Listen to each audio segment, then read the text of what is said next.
those long hours to try and give you something more for your kids. And then that same parental voice says to you, I don't know why you're putting in all these hours, and now you're telling me that you're going to start back to doing this thing, this service. How long have you been wanting to do that?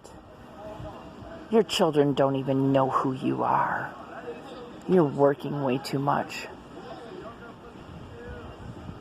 Gaslighting, whiplash, trying to make the ends meet and trying to work through doing the right thing for your children, for yourself, for your marriage, which wasn't working anyway. For what? For yourself? Were you doing it for yourself? It's a sacrifice, yes, and we all do the sacrifices and give for our children. Well, if you're a loving parent, that is. We hope and we pray that they will grow up to be well-adjusted adults without as many triggers as you've had, without having to deal with as much bullshit as you have.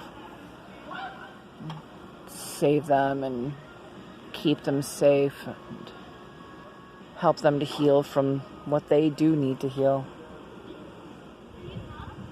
Shadow work.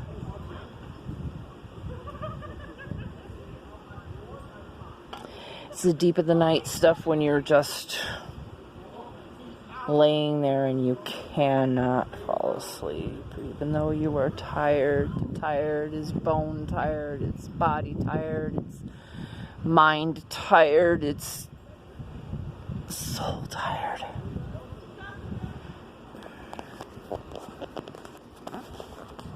Shadow work. Healing the little strings here and there. Either wrapping them in cotton and building them up to support them and giving them love that they didn't have, or very neatly slicing them apart so they're no longer there, so they no longer sting. Shadow work of envy, of people similar peer to you that seem to have it all.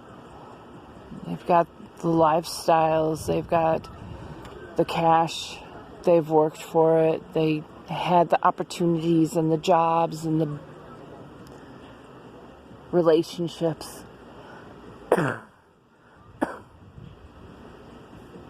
The jealousy, the ego, the whys and why nots, and why me's, all the things that you need to heal.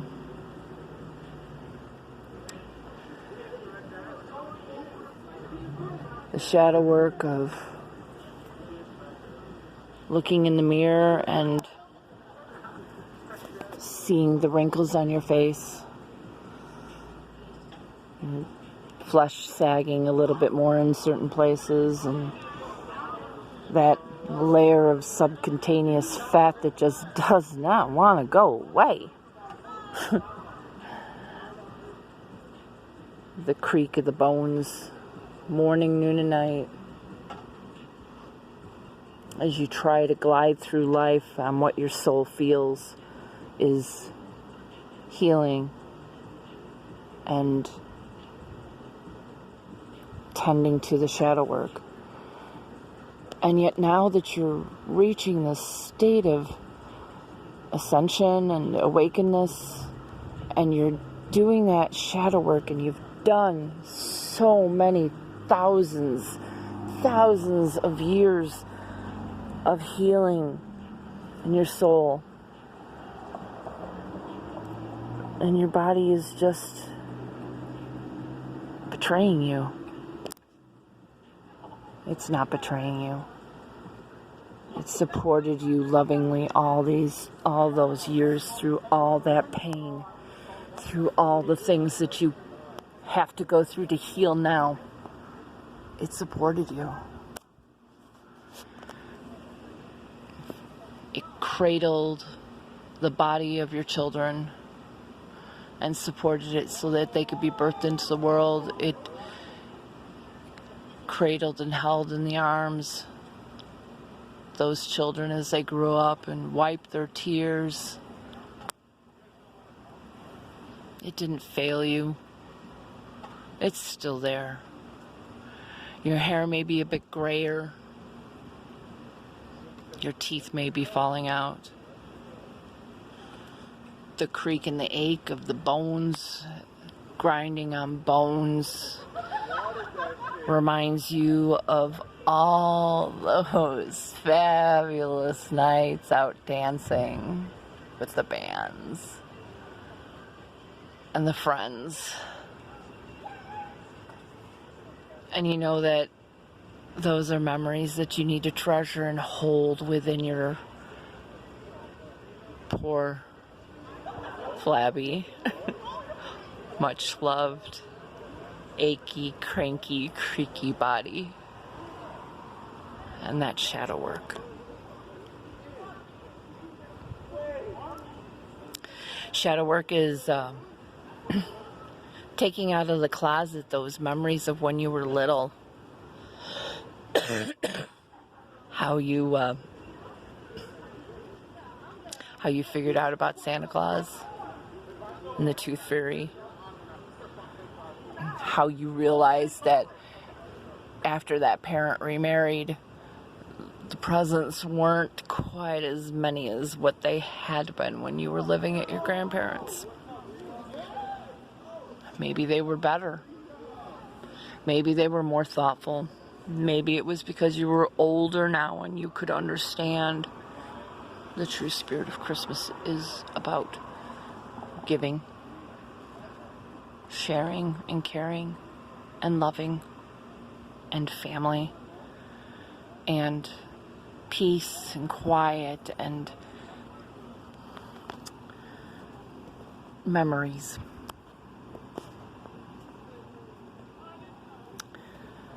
Shadow work is something that happens in the daylight, in the middle of traffic, as you're trying to get to work again. And nobody's moving and it's hot, and you slowly see that temperature gauge start creeping higher and higher, and you're thinking, oh no, I can't do this now. I can't break down in the middle of the tollway. I cannot afford more work on this vehicle. Not for what I'm getting paid. Why can't I just have a stay-at-home job and be able to work and still tend to my children and still have fulfillment?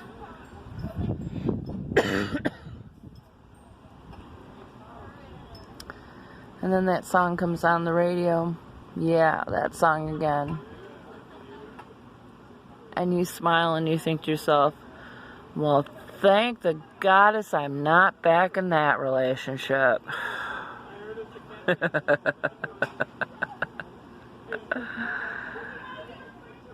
Shadow work. If you are seeing numbers all the time, congratulations. Those are like the easiest numerical sign, the easiest sign that you can get that says that you are doing shadow work and you are starting to ascend. Sacred numbers, angel numbers, whatever you want to call them. It's a coincidence. It's a synchronicity. You're looking at your phone most of the day anyway. You're going to see the numbers. But those numbers on the phone, they don't hit them all. They only go up to 555. There is no 666, 777, 888, 999. But there is 7-Eleven. And there is 420. And there is a lot of other numbers, 234, 1234, 432, 525. There's a lot of numbers on that clock. Do they all mean something? Yeah, probably. Somebody's probably gone through and said, okay, this number means this, and this number means this, and if you put these two together, it's going to make this much more of a message. Congratulations, you're seeing numbers. Oh my gosh, you're seeing feathers. Well, that's because you're outside. And there's probably birds around. But it's more significant if you were just on that path, on that walk down that way through this towards the swamp, back in the preserve, back in the wooded area, and you were just down that path, and there was nothing there. And when you're coming back, there was no bird squabble, there was no fight that you could hear, there was no sound of any other violent action, and yet there at your feet, around the corner of the path, was not just one, but a handful of bird feathers. That is a gift. That is a gift from the gods and the goddesses. It's not so unusual to be driving down the road and say, oh, there's a hawk. I must be seeing an animal sign. The hawks are fairly abundant. The turkey vultures are fairly abundant, but I still take that slightly as a sign if all of a sudden one is flying right directly over my head, heading southwest. So close that I could see the edges of its feathers on its wings. It's a bit more of a sign if all of a sudden on a clear blue sky during the day that you notice one, and then two, and then four, and then seven, and then, oh my Lord, where did the 12 come from? Is that 12? They're circling. Yes, that's 12. But then the one time that you're going along and you see not one or two, not 7 or 12, but 40 circling around. That means something. It usually means that there's something dead and they're going to, or almost dead, and they're going to be taking care of it soon. You know, that whole clearing of energy, clearing out the old. But it's pretty cool. And it's shadow work.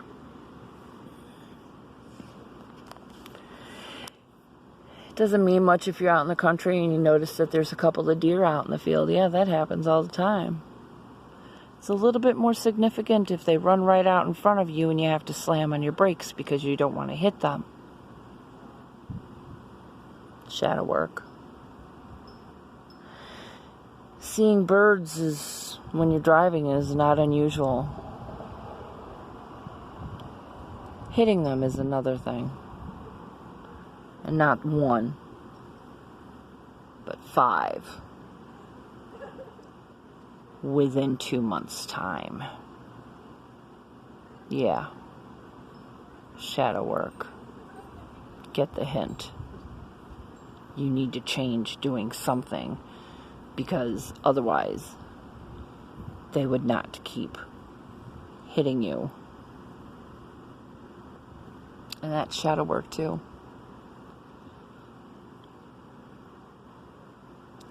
Shadow work is learning to eat the right foods to properly nourish your body, to give it what it needs so that you can stay out of dis-ease, both physically and mentally. If you're going through the awaken process, you're probably seeing things that don't make sense. That feeling that comes across you like chills up your spine, or a warm breeze out of nowhere on a cold day, like somebody opened a door. The shifting and shimmering of lights. The way that clouds seem to form certain shapes. Didn't you watch clouds when you were a kid? Didn't you notice that they had certain shapes? It happens. You're the one who puts the meaning behind it. But damn, how the hell does it keep forming dragons for me? Shadow work.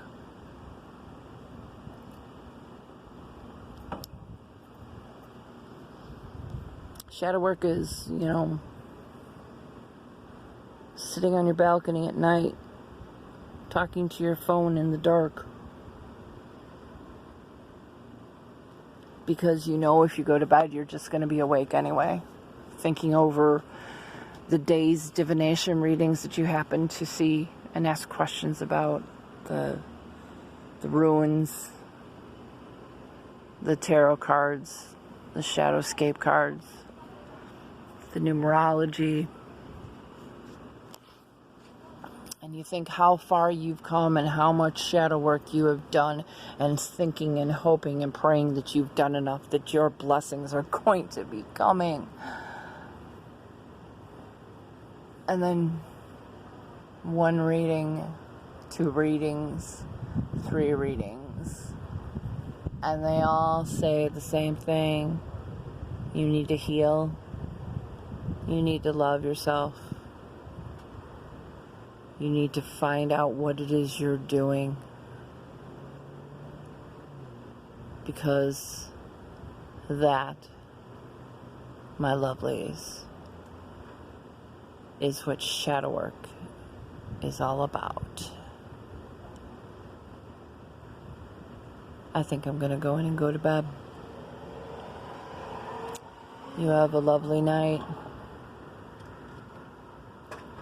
Blessings and peace in.